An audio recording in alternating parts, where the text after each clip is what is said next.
This video contains information that may not be suitable for children. Parental discretion is advised. There are a group of young women in the black community between the ages of 35 and 60 that don't have a man because they spent too much of their earlier years in the 304 phase. They wasted their hot girl years partying with their friends and focusing on their educational career, right? They thought that there was nothing wrong with screwing every Harry, Gary, and Larry and racking up a high body count. That is, until they were ready to settle down, and suddenly they discover that there's no good men around. The problem with these women is after they treated their bodies like a rental car that had been driven by many strangers, they want to marry a man who is used to driving luxury. Sisters, here's some news flash, all right? When you have been for the streets, you are like an apple that fell on the ground. Men that are at the top of their game tend to pick from the top of the tree, not low-hanging fruit or the ones that fell to the ground. See, they know that the ones on the ground are rotting and the low-hanging fruit probably has worms. So ladies, with the new year approaching, 'tis the season to end your 304 phase and position yourself to get the life and wealth that you want, all right? So let's talk about it.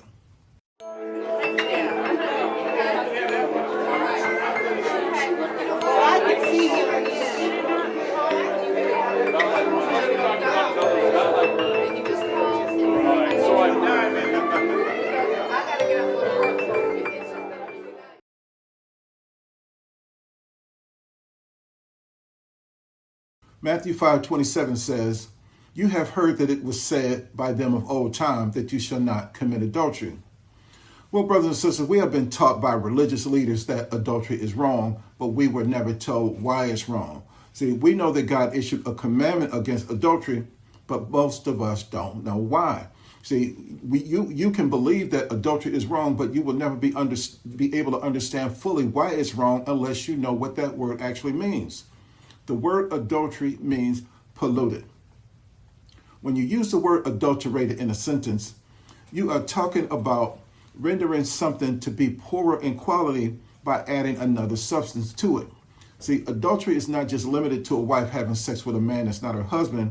Adultery occurs when a woman has sex with more than one man.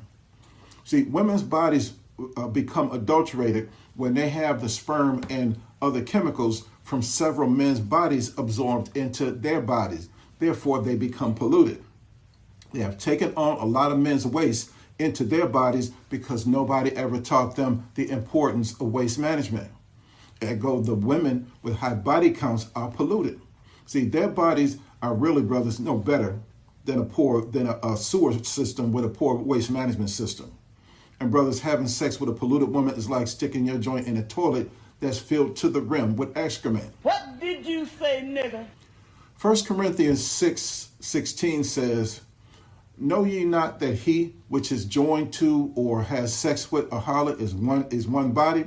For two," God says, "shall be one flesh." And Genesis 2:24 says, "Therefore shall a man leave his father and his mother, and shall cleave unto his wife, and they shall be one flesh." And then Mark 10:8 says, "And they two shall be one flesh, so then they are no more two, but one flesh." When the Bible talks about the two shall be one flesh, that is not some kind of abstract Bible mumbo jumbo. It is a real chemical process that begins to take place once a man and woman have sex. When a man has sex with a hoe, his body starts becoming one flesh with that hoe. See, God put 42 chemicals in a man's body that are passed into a woman's body when he kisses her, hugs her intimately, or have sex with her, all right? Now, you already know that a man can leave his fingerprints by touching something, right? And you already know that a man can leave his DNA on a glass by drinking something.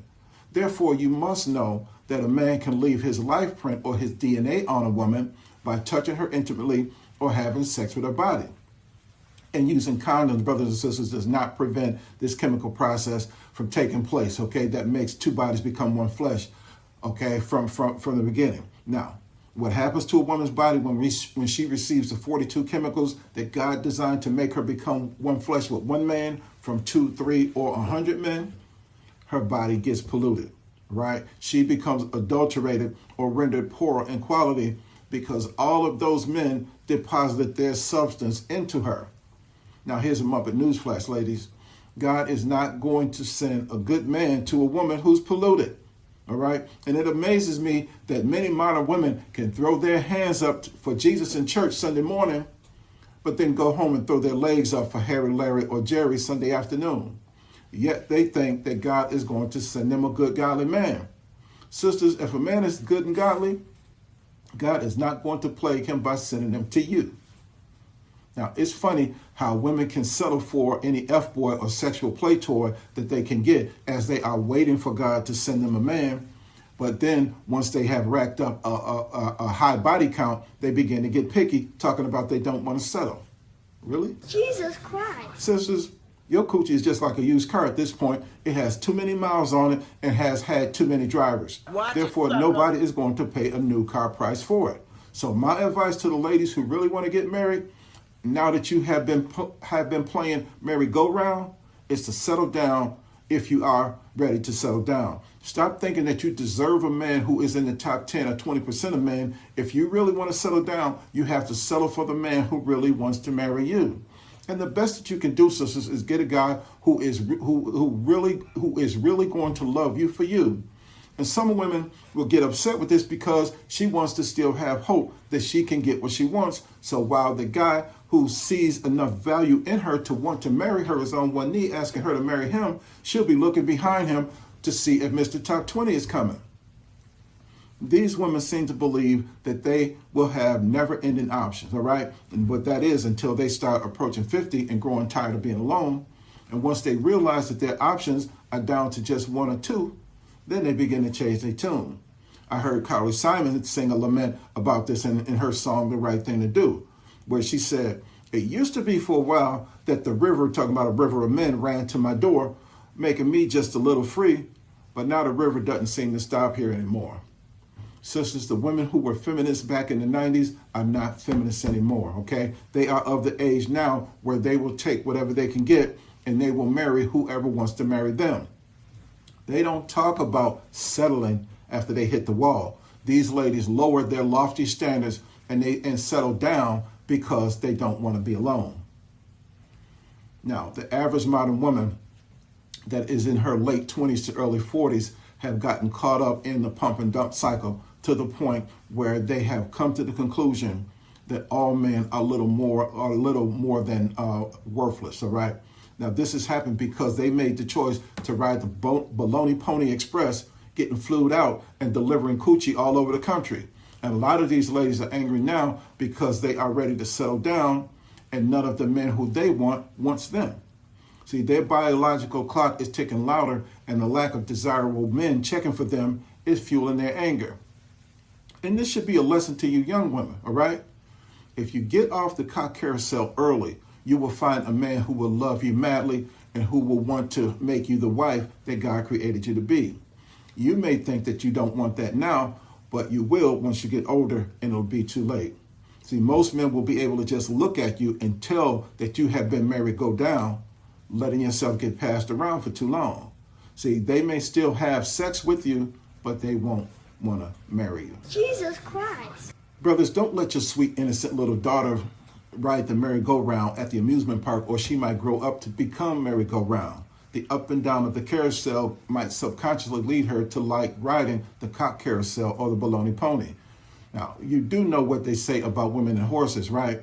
They say that women romanticize horses because they like the idea of having a large, powerful animal between their legs that they can control. Now, like it or not, guys, this is the reason why large, powerful men above 6 feet tall get more coochie than most of you 5'9" and undercats, all right? So, dads, the point is, don't let your baby girl ride the carousel until she is old enough to not want to ride anymore.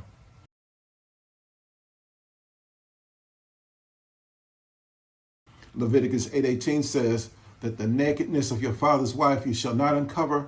It is your father's nakedness.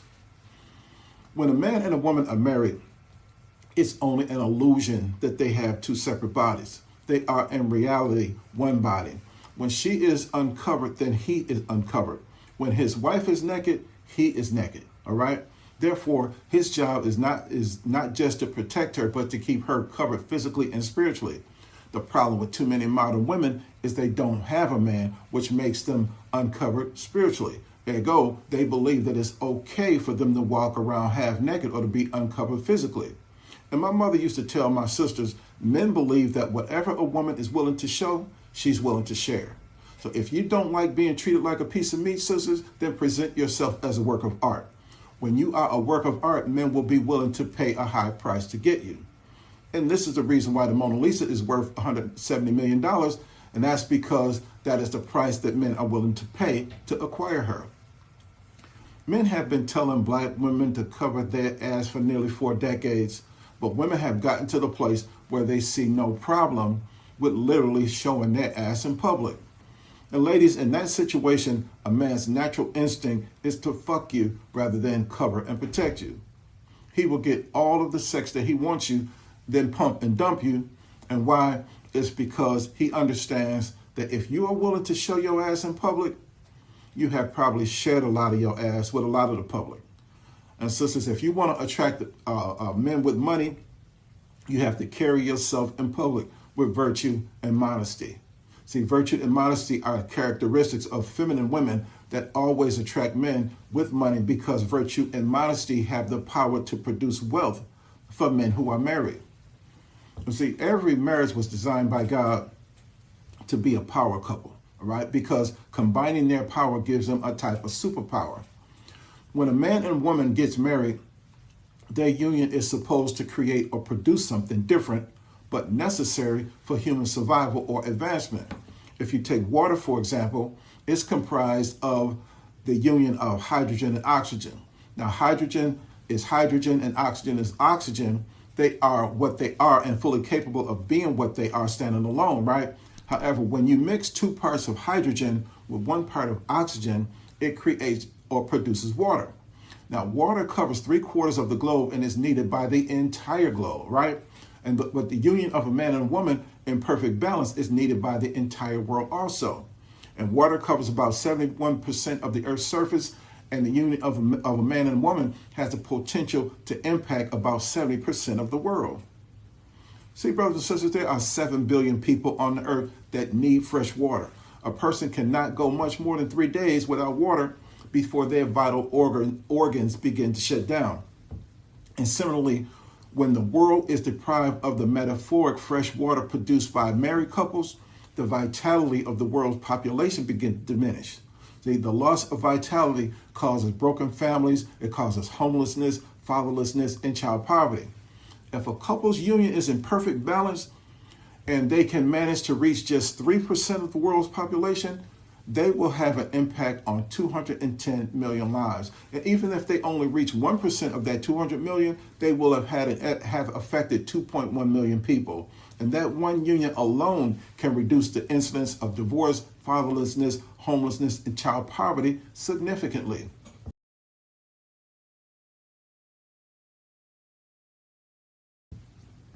Now, you've heard the statistic that there are 2 million more black women in America than black men, right? Well, that's wrong. If you take a close look at the chart here, you will see that the 2 million woman disparity does not happen until around age 60.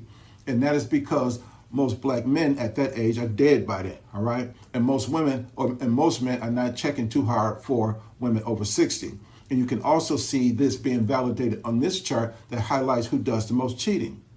And notice that the women who are 60 and over do less cheating, and that's because there are not too many men out there looking for a 60-year-old side chick. Now, according to the U.S. Census Bureau, 42 million Americans turn 18 every year. The largest age group in America is 25 to 29, with 11.9 million males and 11.4 million females. So you see, as women enter the danger zone for marriage, ages 27 to 35, there is still either male and female population parity, or the men slightly outnumber the women. And this tells you, ladies, that age 25 is the best time to end your 304 phase, get married, and start building wealth for your family. And finally, ladies, please understand that there is wealth and power in being married. If you make only one New Year's resolution this year, please make it be that you are going to stop listening to celebrities when it comes to relationships. Celebrities are notorious for having bad relationships, But for some reason, sisters love to take relationship advice from guys like Tyrese. Why did you ladies let Steve Harvey trick you into making a man wait 90 days before you have sex instead of giving him 90 days to decide whether or not he'll marry you? Evil communications corrupt good manners, and evil communications corrupt good women. Psalm 1:1 warns us not to walk in the counsel of the ungodly. And see, walking in the counsel of the ungodly has too many good women thinking they deserve a millionaire like Jay-Z when they are lazy. These women want a bag like Beyonce's, but they end up being bag hags and showing their ass on IG.